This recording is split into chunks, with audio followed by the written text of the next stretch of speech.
নমস্কার। এখন বিকেল ৫টা বাজে, ছাদে এসেছি। এত সুন্দর একটা মনোরম দৃশ্য, ভীষণ ভালো লাগছে। তো এই দৃশ্যের ছবিটা না আমি প্রায়ই তুলে রাখি, মানে ছবি তুলে রাখি, ভিডিও করে রাখি। তো আকাশের দিকে তাকিয়ে দেখি একটা প্লেন যাচ্ছে। আর দেখো কত সুন্দর লাগছে। মানে অনেকটা উপরেই আছে প্লেনটা, আর রোদ লাগছে ওই জন্য এরকম কিন্তু দেখা যাচ্ছে। এই তো বিকেলে তারপরে ঘোরাঘুরি করে ঘরেও চলে এসেছি। আর এখন বসেছি 1 কাপ চা, 2টো বিস্কুট নিয়ে। চাটা খেয়ে একটু কাজ করব। ফ্রিজটা আজকে একটু পরিষ্কার করব। অনেক দিন থেকে ভাবছি পরিষ্কার করব, কিন্তু সময় হয়ে উঠছে না। আসলে বাচ্চা নিয়ে যা আর কি। তো দেখো একটা ফ্রিজের একটা কভার কিনেছিলাম। তো কভারটা আজকেই এসেছে। তো ভাবলাম যে ফ্রিজটাও একবারে ভালো করে ডিপ ক্লিন করে নিই। একটা কভার আছে, আর এই তো 3টা ম্যাটের মতো আছে। মানে ফ্রিজের যে ভেতরে যে একটা থাকে, মানে তাকগুলো, ওই তাকগুলোর কভার। তো বেশ ভালো। আর এটা বেশ একদম একটু গ্লসির মধ্যে আছে। ভীষণ ভালো লাগে। তো চলো ফ্রিজটাকে একটু পরিষ্কার করে নিই। ছোটো ছোটো জিনিসগুলো দিয়ে ঘর সাজালে কিন্তু দেখতে ভালোই লাগে। তো অনেক দিন থেকে নেবো করে নেওয়াই হচ্ছিল না, মনেই থাকে না। তো যাই হোক, এখন ফ্রিজটাকে একটু ভালো করে পরিষ্কার করে নেবো। একটা লিকুইড বানিয়ে নেব। লিকুইডটা হচ্ছে জল, ভিনিগার, একটু ভিম লিকুইড, আর হচ্ছে বেকিং সোডা। এটা দিয়ে একটা ভালো করে একটা মিশ্রণ বানিয়ে নেব।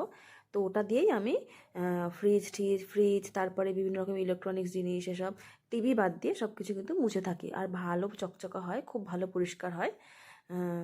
জলটাকে একটু বেশি নিতে হবে। তো দেখো আমি ভালো করে একদম ওপরটা পরিষ্কার করে নিয়েছি। এবার নিচটাও একটু পরিষ্কার করে নেবো, মানে সামনেটা।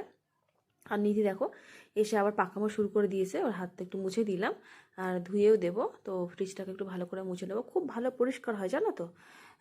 জলটাকে একটু বেশি নিতে হবে। 1 কাপ, হাফ গ্লাস মতো জল, এক ঢাকনা যে ভিনিগারের যে ঢাকনাটা থাকে, 1 ঢাকনা ভিনিগার, একটুখানি ভিম লিকুইড, আর একটুখানি বেকিং সোডা। এই মিশ্রণটা দিয়ে পরিষ্কার করলে খুব ভালো পরিষ্কার হয়। তো দেখো এই তো একটু পেতে নিচ্ছি। আর বেশ ম্যাচিং হয়েছে, দেখতে ভালোই লাগছে। একটু বড় হয়েছে, মানে উপরটা সামনের দিকটা একটু বড় লাগছে, সেটা কোনো ব্যাপার না। পেছন দিকে একটুখানি দিয়ে দিচ্ছি। আর এই তো একটা ট্রে ছিল, ট্রেটার সাইডটা একটুখানি ভেঙে গেছে, ওই জন্য এটা আর ইউজ করি না। তো এর মধ্যেই একটা কয়েন প্লান্ট, একটা মানি প্লান্ট রেখে দিয়েছি। দেখতে বেশ ভালো লাগছে। দেখো কত সুন্দর লাগছে। আর কয়েন প্লান্টে যে নিচে টপটা নিচে দেখছি একটু সাদা সাদা হয়ে গেছে, কারণ কয়েন প্লান্টে প্রচুর জল দিতে হয়। ওই জায়গাটাতে জল দিয়ে রাখি, ওই জন্য কিন্তু ওই দাগটা হয়েছে। একটু খারাপ লাগছে দেখতে। তো যাই হোক, দেখো ভেতরটাও কত সুন্দর লাগছে। ভালো করে মোছামুছি করে এই ম্যাটগুলো পেতে নিয়েছি, 3টে ম্যাট। তো আমার তাক হচ্ছে 2টো, তো 2টোই পেতেছি। আর নিচে আর ওখানটায় আর পাতিনি, পরে পেতে দেবো। তো ওই তো দেখো কাজ টাজ করা হয়ে গেছে। এখন রান্নাঘরে এসেছি, একটু পায়েস করব। অনেক দিন থেকে ভাবছি একটু পায়েস করব, মানে খেজুরের গুড়ের। তো করাই হয়ে উঠছিল না। তো ভাবলাম যে দুধের প্যাকেট ট্যাকেট সবই আছে, আজকে একটুখানি পায়েস তৈরি করে নেবি। এই তো দুধটাকে, নর্মাল পায়েসের আর রেসিপি কী দেখাবো, নর্মাল দুধটাকে একটু ভালো করে একটুখানি ফুটিয়ে নিয়েছি। তারপরে গোবিন্দভোগ চাল, ওটাকে ঘি দিয়ে মাখিয়ে রেখেছিলাম। গোবিন্দভোগ চালটাকে ভালো করে মুছে মানে ধুয়ে জল ঝরিয়ে রেখেছিলাম। তারপর ওর মধ্যে একটুখানি ঘি দিয়ে ভালো করে একটুখানি মেখে রেখেছিলাম। তারপর ওটা দিয়ে দুধটা ফুটিয়ে নিয়েছি। চালটা যখন সেদ্ধ হয়ে গেছে, তখনই দেখো গ্যাসটা কিন্তু বন্ধ করে দিয়েছি এখন।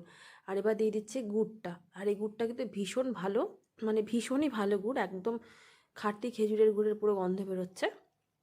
আশা করি দুধটা কেটে যাবে না। তো একটু ভয় ভয়ই লাগে খেজুরের গুড়ের পায়েস করার সময়।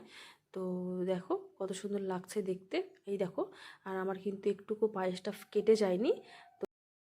খেজুরের গুড়ের পায়েসটা কিন্তু শীতেই বেশি ভালো লাগে খেতে। আর শীত চলে গেছে, এখন আমার মনে পড়েছে খেজুরের গুড়ের পায়েস খাওয়ার কথা।